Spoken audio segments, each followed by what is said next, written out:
A man wanted to test a poor woman's honesty, so he deliberately dropped his debit card in front of her.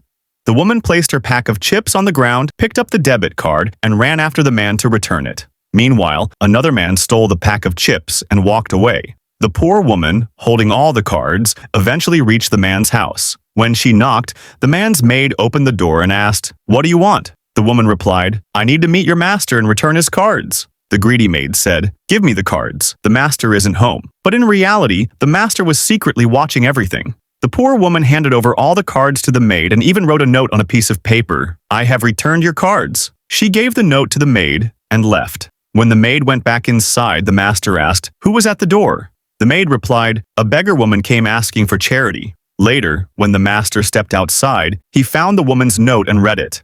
Meanwhile, the poor woman returned to where she had dropped her chips, but her packet was gone. Heartbroken, she began to cry. After some time, the same man passed by. The woman told him, "I returned all your cards to your maid. Did you get them?" The man said, "No, she didn't give them back to me. Will you help me catch this greedy maid?" The woman replied, "Of course." The man handed her one of his credit cards. The poor woman took it and went back to the man's house.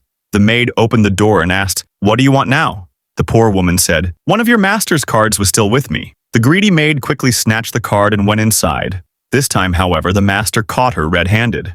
He said, "The woman gave you my cards, but you never returned them to me." The maid lied, "No one gave me any cards." The poor woman was watching everything. The master pointed towards her and asked, "Do you know her?" The maid replied, "Yes, she's just a beggar."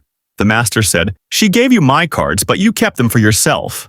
The maid, ashamed, begged for forgiveness. But the master said, "I don't need a greedy maid like you," and he threw her out of the house. Then he gave the poor woman a job in his house. Please like and subscribe to the channel.